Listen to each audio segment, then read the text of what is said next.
Epic was founded in 1979 by computer scientist Judy Faulkner, who coded the original Epic software. Ms. Faulkner remains Epic's leader, currently serving as CEO.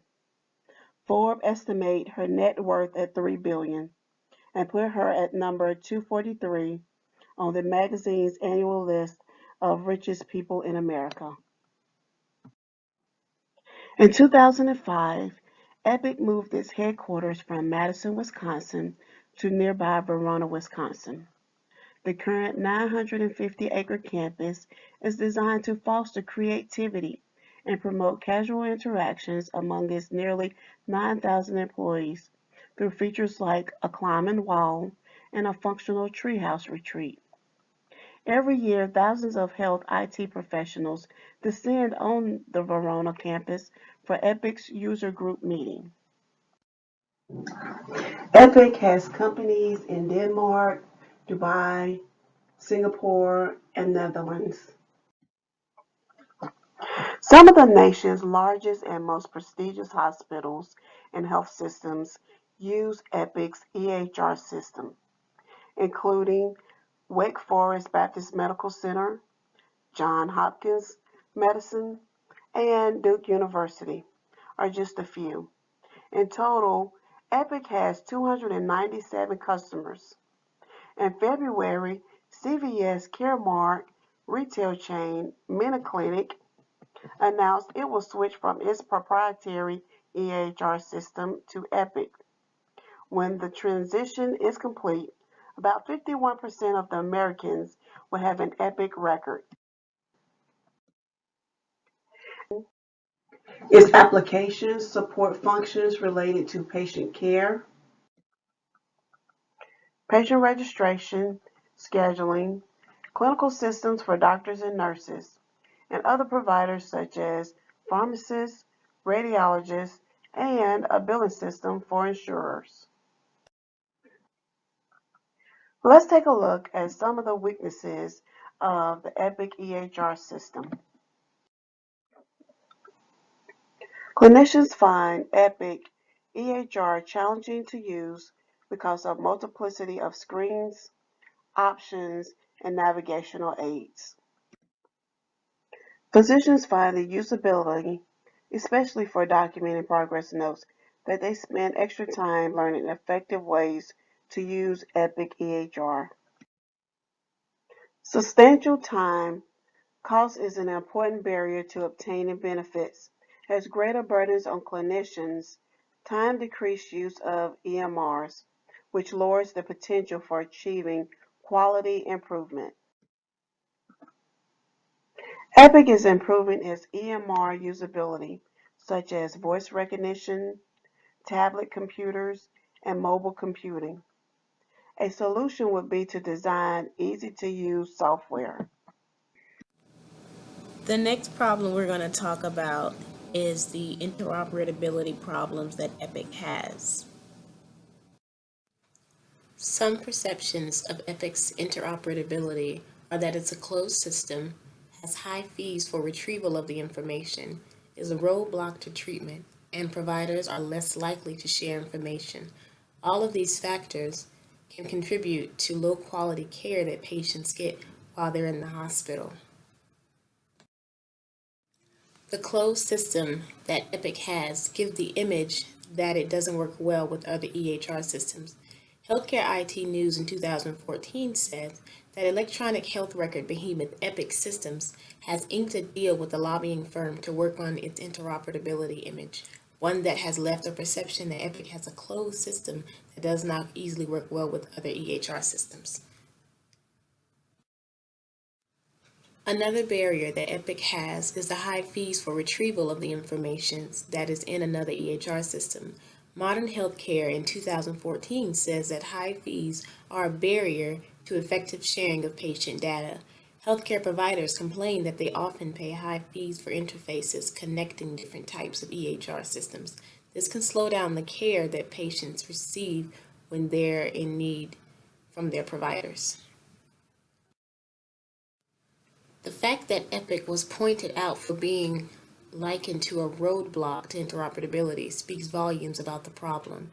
Mother Jones in 2015 wrote, a 2014 RAND report singled out Epic as a roadblock to interoperability.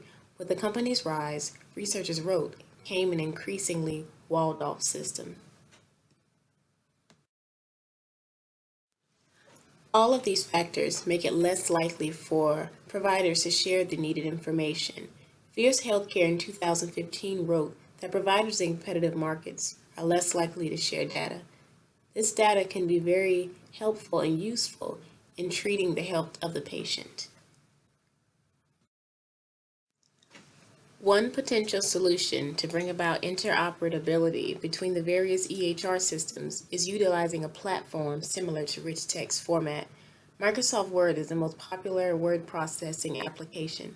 Even though it rules the market, there are still other programs that users utilize. Rich text format is a proprietary file format, but has been designed to be compatible with other programs. It has nearly universal compatibility. Epic could possibly make a program similar to this, using this ideology to make the files from other EHR systems compatible with its own. There wouldn't need to be a lot of functions, just those needed to open and use the information. This could lead them one step closer in obtaining interoperability. Here you can see an Epic patient list. In the patient list, you can find the patient's name, age, and sex, the attending physician, as well as in the last column, the problem, which is the primary problem that the patient was admitted into the hospital for. However, one of the complaints about the Epic EHR is that Epic does not have an application that allows the charge nurses or the administrative coordinators to assign patient assignments to the nurses based upon the patient's condition, which can also be described as patient acuity, and the number of nurses that they have for the shift that day. So what nurses like to be able to do is assign patients to nurses by how severely sick they are and also the level of competency that the nurse has that would be caring for that patient. One of the solutions to Epic not having that application that will allow for patient assignment is a third-party vendor called OptiLink. OptiLink is a healthcare management software solution that combines staff scheduling, patient classification or acuity, real-time staff management, and workload forecasting. This software is a leading contender because many hospitals use separate standalone staff schedulers and patient acuity systems that provide only partial solutions because they focus on either the patient's needs or the staff resources, whereas OptiLink combines the two.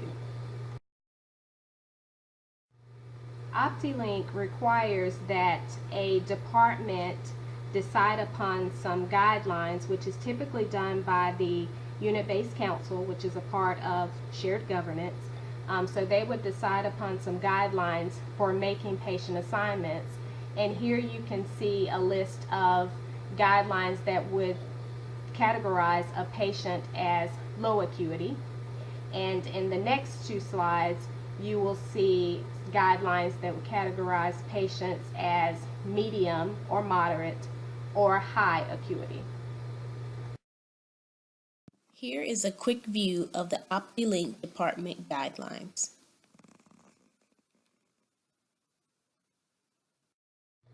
As stated before, the departmental guidelines are entered by the department manager, and they're usually decided upon by the nursing unit-based council. The guidelines only have to be entered into the software once by the department manager, but can be modified if necessary. The staff will enter their desired work schedule every 6 weeks, and the manager can make modifications to that as well, which are necessary to cover the shifts. Once the guidelines are entered into OptiLink and the 6-week schedule is entered, which will be the nurses and the nurse techs, the system can then make suggestions each shift about patient assignment based upon the patient's acuity and the number of nurses and nurse techs or nurse aides available for that shift. Here you can see a suggested shift assignment in which there are 6 nurses on for the night and the suggested patient load, which has been assigned by OptiLink. This particular assignment has been optimized to ensure the staff are fully utilized, and the geographic location of each patient's room has been considered as well. You can see there are 6 blocks here, and I've blocked out the names of the nurses, but there are room numbers in each block, and that is the patient assignment suggestion. Now, once OptiLink makes this suggestion, the charge nurse or administrative coordinator can make changes as they deem necessary. Here you can see a suggested patient assignment for an ICU unit. The unit has a total of 13 patients right now and 10 nurses that are scheduled to come in. In the top header, you can see that OptiLink has suggested the number of patients for each nurse. Now, some of the nurses that are indicated in the blocks to the right with the red arrows, there's 10 blocks there, and I've tried to point those out with the red arrows. Some of the nurses don't have patients within their patient assignment block, and that's because that's the system or the software telling the user that they don't recommend bringing all of the 10 nurses in. So the nurses who don't have a suggested assignment can either be put on call, or they can be floated to another unit who may be short nurses and need some help. The left column, you can see a list of room numbers there, along with some color-coded rows, and the colors are indicated below. There's a pinkish for low acuity, green for medium, and blue for high acuity, which would be patients that would require more time with the nurse one-on-one, either because they have a lot of equipment, they have a lot of medications, or they're just really, really sick and they need that one-on-one observation. But you can see where OptiLink has made a suggestion for this particular unit as well. Just like any other computer software, OptiLink is successful when the end user enters the data necessary for it to make recommendations. As I stated before, there have to be guidelines for patient acuity. The schedule has to be entered as well, and also each shift the nurse has to tell the system how sick the patients are or how sick they aren't, so that it can make suggestions about patient assignment each shift. The software is a very effective solution to the absence of a method for making patient assignments based on staffing and acuity, and can be an optimization in combination with the Epic EHR. As you can see, Epic is an awesome EHR system for companies to have, but like everything else in this world, has areas that need improvement. We believe that if some of our solutions are implemented, it will assist in Epic becoming the most effective system that it can be. Thank you.